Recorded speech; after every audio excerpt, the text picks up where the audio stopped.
One Piece Chapter 1062 came out a couple days ago, and I still got some things I want to discuss about even after my breakdown I did a couple days ago. I want to talk about all the Vegapunk bodies that we know about so far and about the main body, Stella, and I have another theory that I have at the end that I want to talk about. But first, let's talk about the facts that we know about Chapter 1062. We know that Lilith says that Stella is the main body, so that's probably the original Vegapunk, or that could be the first ever clone that Vegapunk made, and then that clone made the rest of them, because who knows, maybe Vegapunk is already like dead, like the real Vegapunk, and he, before he died, or she, whatever Vegapunk is, made a clone, and the clones made more clones. So maybe Stella could be a clone or the original Vegapunk. Then we know that there's three different forms that we know. There's Atlas, which is violence, Lilith, which is evil, and Shaka, which is good. And then I said earlier, there are 7 total bodies. Now I want to talk about the personalities of the 3 that we already know about so far. We know that, first talk about Lilith, the first one we saw. Lilith is more like a mischievous type of character that I see so far. The way that she talks, she's very like outgoing and rude and trying to steal materials from the Straw Hats, which I was talking about earlier. It's on my breakdown. I'm like, why would she need to steal materials from the Straw Hats or people in general if she's Vegapunk? Like, Vegapunk is the most important person in the world. Wouldn't the world government have him equipped with all the materials that he needs? But we know that the world government is trying to kill Vegapunk right now, so they probably cut ties with him a while ago. Next person that we know about is Shaka.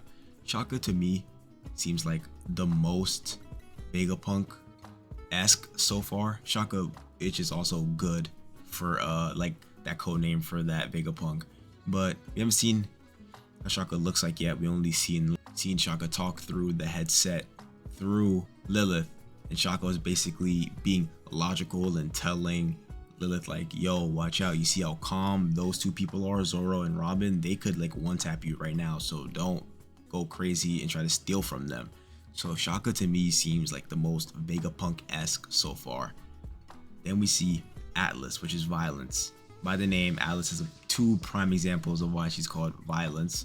The one time where Luffy tries to hit her because Luffy thinks that she's a hologram, but that's not the case, and she knocks Luffy out.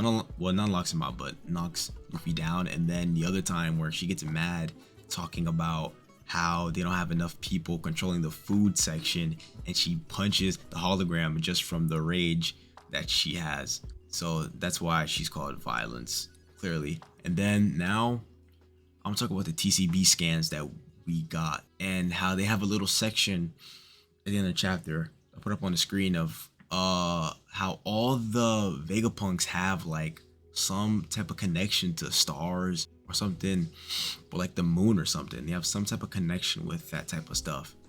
First, I'll talk about Lilith.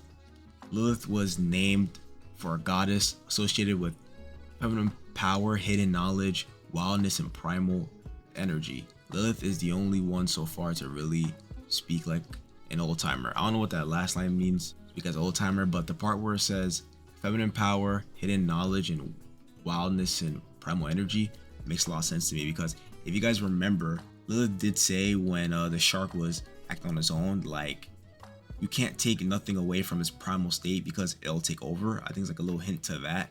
And then I think that could also be a hit to the Seraphims, because like we saw with Kobe trying to control one of them, the Mihawk one just wasn't listening, because like you said, you can't take nothing away because his primal state will take over. So it means that the Seraphims might just take the personality of the warlord. So maybe the Mihawk one really doesn't bother her for fighting like that. The Boa one might fall in love with Luffy when she sees Luffy. The Kuma one might help the Straw Hats when Lucci goes to Egghead. So yeah, the primal instincts might take over. And then the hidden knowledge and wildness, I think that just proves what Lilith is wild, and she seems really smart even though she's more wild than the rest of them. Then we see Shaka, which is logic or good or whatever. Basically seems like Shaka is the leader. It says the moon is the most important symbol in Buddhism. The character used for justice logic can be read as stars. Seems like Shaka is definitely the leader so far, the more level-headed one, and the one who is kind of in charge, and she has a plan for the Straw Hats, and I wonder what that is, because she says for Liv to bring them in because she has something to talk to them about or has a plan for them. So that's Shaka. And then we have Atlas, a titan condemned to hold up the heavens for eternity with his mighty strength, which goes straight with the character.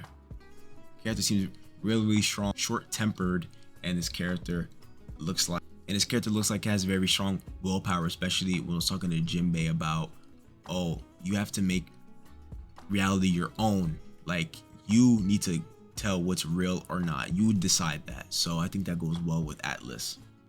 And then the last thing I want to talk about is a little theory that I had for this chapter and stuff that's gonna go. And it might be a little left field, but just hear me out. It's about Enel. So the thing that took me by surprise is how all these have connections to the moon or some type of galaxy or like star or something. And where is Enel? On the moon. And we've been talking about Enel for a while. Well, not us, but Oda has been talking about him for a while with the little cover stories about him going to the moon. Because Enel he wanted to go to the moon because he knew that there was something up there. He goes to the moon, he sees a whole bunch of, there's like a society of robots there, and they're space pirates. He takes care of the space pirates, and he goes into this hidden ruin where there's already a town of people there, or like there's an old society up there, and he revives these robots, and they take care of him, or they like worship him because he revived them with his devil fruit. I see theories that Vegapunk is on the moon, and this might prove it or give us more stuff to believe in, because it's just kind of crazy how all of them have to align with stars or the moon or something. Seems like Oda is trying to hint at something, and I think Enel is definitely coming back. I don't know in what shape or form, but I think Enel is definitely coming back, especially with Oda putting all this time and giving him a own little story, even though the story could be like a little gag thing, but I think it's going in too much for like the robot society. Like, how did that happen? And then Skypiea having all the different callbacks to like the seraphims being made with the writings on the walls and Joy Boy and everything, and the Sun God. I think Enel is definitely coming back in some form or shape. But let me know how you guys like the video. Leave a like, comment, subscribe. Peace.